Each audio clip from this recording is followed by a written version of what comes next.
Magandang araw mga bata! Kumusta kayo? Tapos na ba kayong kumain ng inyong mga almusal? Kaya pala nakikita ko sa inyong mga mukha ang matuto sa ating bagong aralin ngayong araw. Siya nga pala, ako si Kim Silapinig Jr., ang inyong guro sa Araling Panlipunan 3. Kaya samahan niyo na ako na matuto tayo sa panibagong aralin sa asignaturang Araling Panlipunan. Magsitayo ang lahat para sa ating paunang panalangin at inibining Rachel May na pangunahan ito. Sa ngalan ng Ama, ng Anak, ng Espiritu Santo. Amen. Bago kayo umupo sa inyong mga upuan, maaaring tingnan niyo muna ang ilalim ng inyong mga upuan at pulutin ang mga nakakalat na basura at pagkatapos, maaari na kayong umupo. Para sa ating attendance, sabihin ang salitang mabait ang aking tatawagin ng inyong pangalan. Magaling mga bata, walang liban sa inyo ngayong araw ng 2 bagsak. Mga bata, nais ko sanang ibahagi sa inyo ang ating mga unit sa loob ng silid-aralan. Una, itaas ang kamay kung nais sumagot. Pangalawa, huwag mag-ingay. Pangatlo, pang-apat, makinig ng mabuti. At pang-5, panatilihin ang kalinisan ng ating silid-aralan.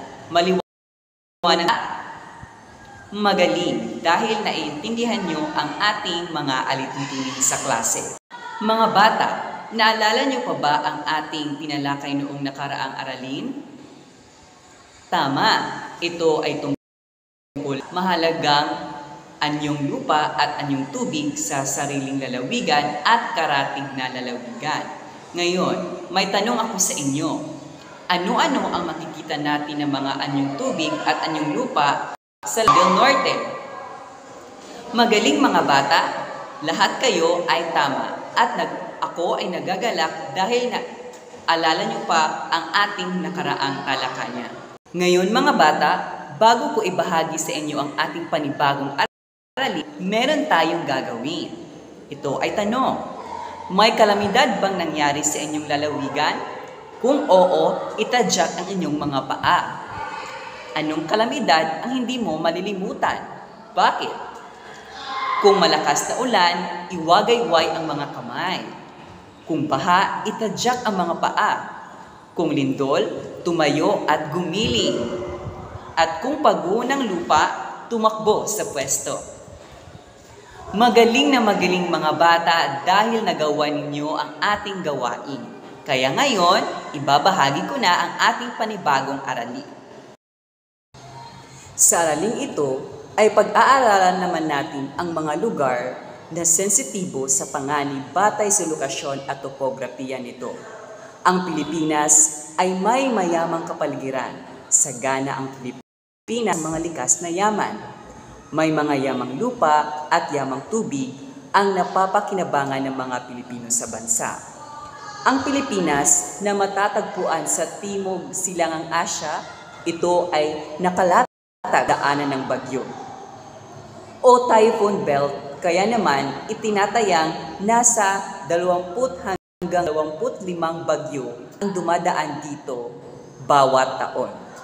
Ang karaniwang direksyon tinatahak ng mga bagyong pumapasok sa bansa ay mula sa silangan, pakanluran, subalit nagiging pahilagang silangan ito papalapit sa bansa. Bansang tropikal ang Pilipinas. Ibig sabihin, nakararanas ang bansa ng 2 uri ng klima sa buong taon, ang tag-init at tag-ulan. Ano nga ba ang ibig sabihin ng topografiya? Ang topografiya ay ang pag-aaral at paglalarawan sa pisikal na anyo ng isang lugar tulad ng hugis, posisyon at taas ng mga kalupaan sa lugar na iyon.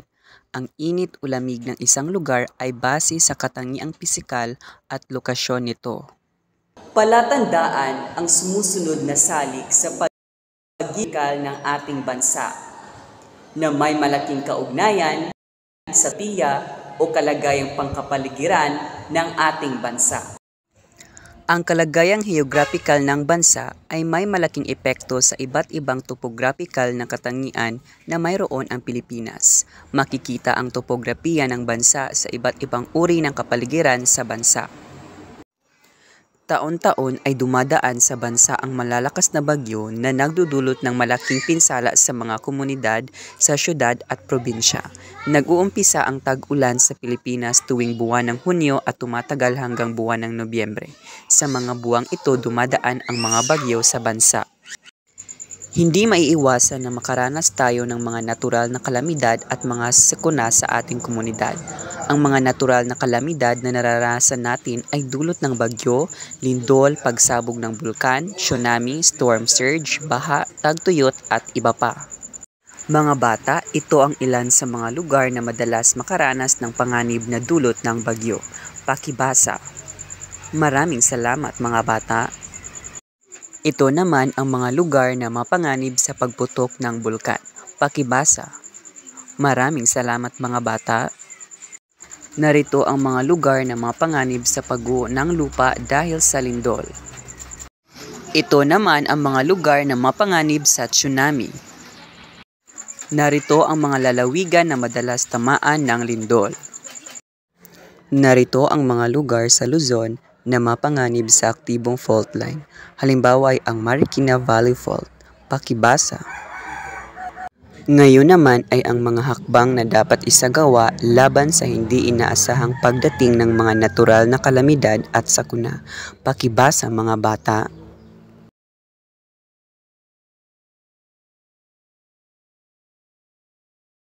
Mga bata, meron ba kayong natutunan sa ating bagong aralin? Sige nga karon, may tanong ako. Ano ang topografiya?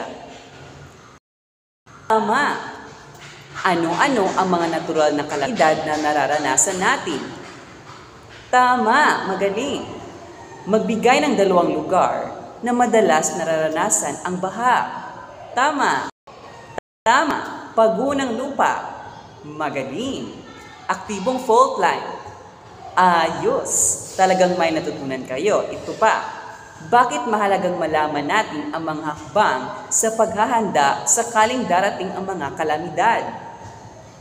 Magaling na magaling mga bata yung natutunan sa ating aralin ngayon. Kaya bigyan natin ang ating mga sarili ng 5 bagsak. Para sa inyong pagtataya mga bata, kumuha ng isang buong papel. Piliin sa kahon at isulat ang letra ng tamang sagot sa iyong sagutang papel. Bibigyan ko kayo ng 10 minuto sa gawaing ito. Tapos na ang oras mga bata, maaari nyo nang ipasa ang inyong papel dito sa harapan. Para sa inyong takdang aralin, magsaliksik sa internet at isulat ang lahat ng bagyo na pumasok sa Pilipinas ngayong taon 2024 kasama ang buwan nito. Maaaring magpatulong sa mga magulang, mga kapatid o iba pang kasamahan sa bahay. Isulat ang sagot sa isang papel at ipapasa sa susunod na klase. Maliwanag ba mga bata? Mga bata, ako ay nagagalak at nagpapasalamat sa inyong partisipasyon ngayong araw. Patuloy tayong matuto, igalang ating kapwa, lalong-lalo na ang ating mga kaklase at ang ating pamilya. Ngayon, magsitayo ang lahat para sa ating patapos na panalangin. Inaanyayahan ko si Binibining Rohana May para pangunahan ito. Sa ngalan ng Ama, ng Anak, ng Espiritu Santo. Amen. Muli mga bata, maraming salamat sa iyong partisipasyon. Pagpalainawa kayo ng Panginoon. Paalam!